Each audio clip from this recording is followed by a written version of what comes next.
Hi, my name is Tommy Butts, Extension Weed Scientist with the University of Arkansas System Division of Agriculture. And in today's special episode of Rice and Advice, we're going to be discussing weed management in furrow-irrigated rice, or row rice. Row rice can be a challenging environment to manage our weeds because we don't have that flooded environment to help us with a cultural practice in controlling some of our weed species. So we may end up with a lot of new unique weeds that we're not typically used to having to manage in a rice situation. So things such as carpet weed, ground cherry, and sickle pod become much bigger problems, as well as the one that we always consider a #1 problem in row rice is Palmer amaranth. So a lot of those weeds that we typically don't expect in a rice situation start popping up in a row rice situation, and we need to find ways to manage those different types of weeds. Palmer by far is probably our #1 broadleaf weed problem in row rice, simply because we have limited options and we have a very big seed bank of Palmer amaranth out there in a lot of our fields. So managing Palmer amaranth is one of those new unique weeds that we have to deal with in a row rice situation. However, I also wanted to highlight a few other weed species that are popping up and becoming problematic. As we can see right here, this is actually carpet weed. So carpet weed is characterized by having those leaflets all kind of in a whorl down the stem. It's a very prostrate growing type weed, and it's really normally popping up early in the season, and especially because it can start to sprawl out almost like a morning glory early in the season in our row rice situations. If we scroll up here to the top, we'll see two more weed species that are becoming problematic, especially in row rice acreage. On the left is ground cherry. So ground cherry is kind of characterized by those leaves that have a irregularly tooth shape to them. That weed species has been problematic before on levees in our flooded rice situations. Well, in a row rice situation where almost the entire field can be considered a levee situation, ground cherry is coming and becoming a bigger problem to manage successfully. And then to the right there, you'll notice sickle pod, and sickle pod is very unique in its leaf shape. It has those multiple leaflets, compound leaves, and so sickle pod is really making a strong comeback across multiple different cropping systems, but especially in our row rice situations, it's becoming troublesome to try and manage because there's limited options, and it's just a very aggressive, troublesome weed species. So although we also have new unique weeds that we need to combat in a rice situation when we're talking about row rice, we also continue to have our old standbys. As you can see here, we still have barnyard grass coming up in this row rice trial. If we move to our left here, there's broadleaf signal grass, which continues to be troublesome in our row rice acreage.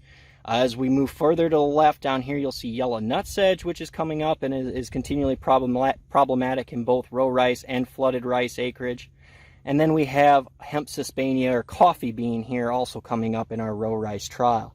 So again, even with all the new unique weed species, we still also have the old standbys in our flooded rice production that we need to deal with in furrow-irrigated rice or row rice.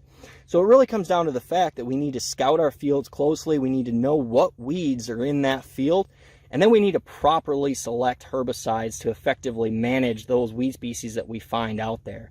Because we are going to have a broad spectrum of different weed species that will require multiple different herbicides to be effective and gain complete control. Now I'm standing in one of the trials here located at the University of Arkansas Pine Bluff, a small farm outreach center just outside of Lone Oak. And in this row rice study that we have here, you'll see two plots next to me. Here to my left or your right is our non-treated control plot, which you'll see a ton of weed pressure that we have out here. Just some of the weeds that we have in this plot include crabgrass, barnyard grass, hemp suspania. We do have a little bit of sickle pod in there, as well as a little bit of the ground cherry. So we have a nice big mix of weed species, a diverse weed species that you may expect in a row rice situation. To my right or to your left, you'll see a nice clean plot where we have almost complete weed control out here. Now what it took to get this plot was multiple different applications, tank mixing, and multiple effective herbicides in each one of those applications. And we really wanted to aim this at a program approach to manage what we had out there. So it was key to know what kind of weeds we actually had in our plots. So in this plot right here, what we started off with pre-emergence was an application of Obey plus Sharpen. So the Obey, we have a pre-mix there of quinclorac plus clomazone, and we added in Sharpen into that mix.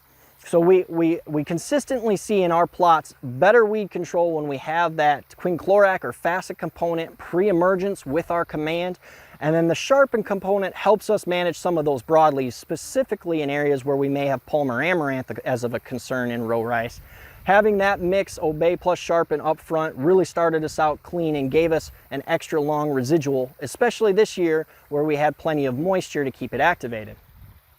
We followed up that pre-emergence application with an early post application around that 2 to 3 leaf rice timing of Preface plus Gambit.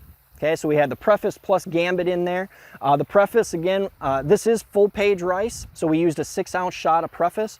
That helped us continually add more residual to manage our barnyard grass and other grass species.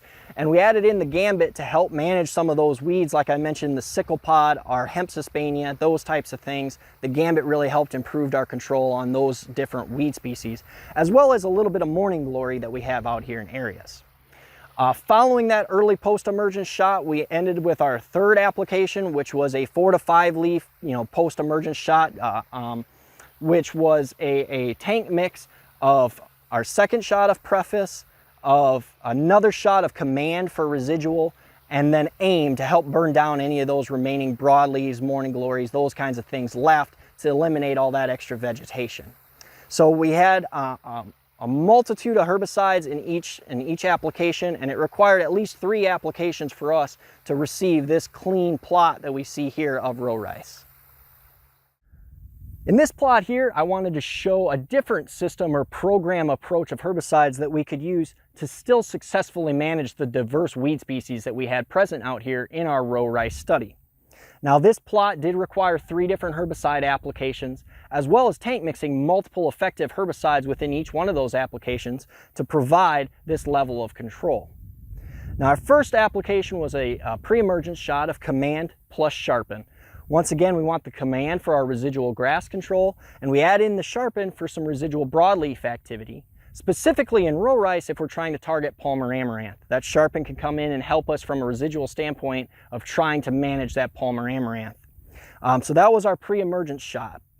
We followed that application up with an early post application around that 2 to 3 leaf rice growth stage of Prowl and Bolero. So we tank mix those 2 together. We wanted to overlap those grass herbicide residuals and give us a length of time there where we had no grasses that ever even emerged, right? So we could get that successful overlap of residuals and manage our grass species by adding that Prowl and Bolero early post.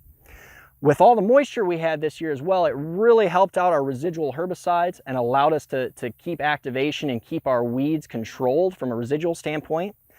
Now, after that early post application of overlapping that Prowl and Bolero, we followed it up with a mid post, late post around that 4 to 5 leaf rice growth stage with a third application. And in that application, it was Preface plus Gambit. And so again, we wanted to have the residual and post-emergence activity of that Preface on our grass species, specifically the really thick barnyard grass population that you'll see we have out here.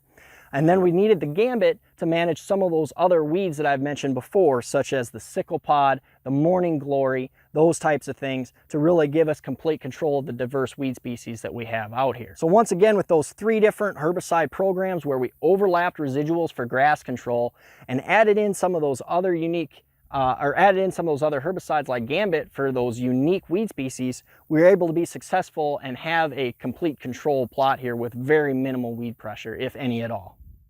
Another aspect to weed control in row rice or furrow-irrigated rice happens to be water management.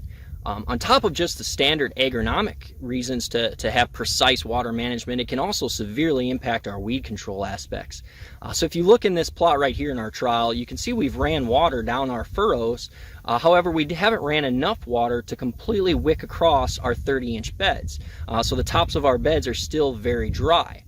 The problem with this, especially early season, is when we're applying our residual herbicides and we need that moisture for activation, we could see a very inconsistent activation of our chemistries across the field. This would lead to really poor weed control on top of our beds, but maybe in the furrows we see good control.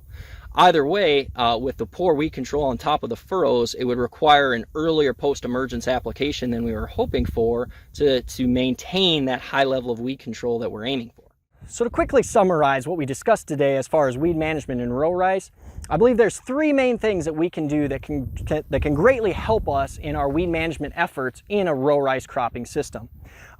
Right here you'll notice three different plots that all have excellent weed control in them, and each one of these plots employed a different weed management program, a different herbicide program.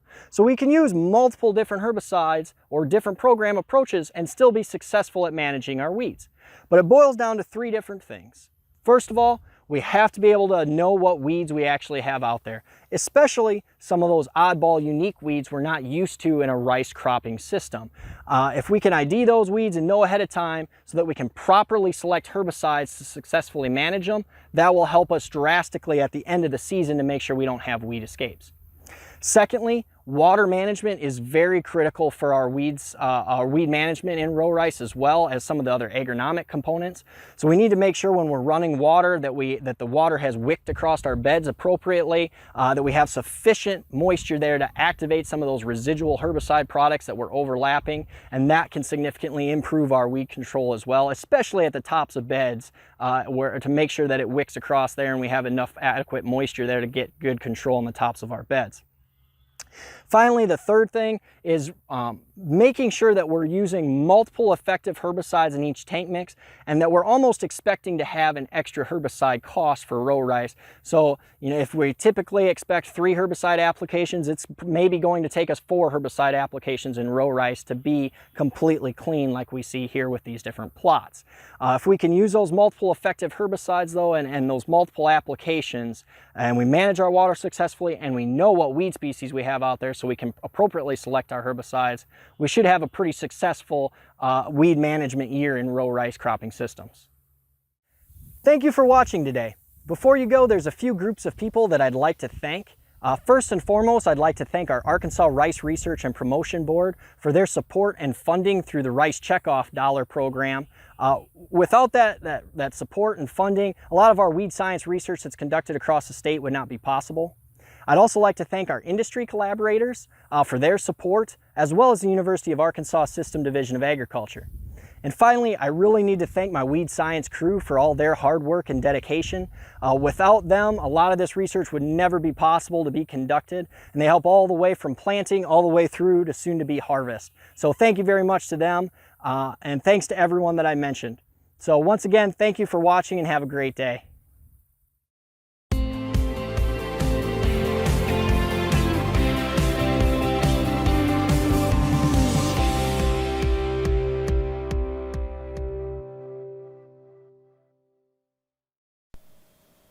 Thank you to the rice growers of Arkansas for your support through the Arkansas Rice Checkoff Program administered by the Arkansas Rice Research and Promotion Board.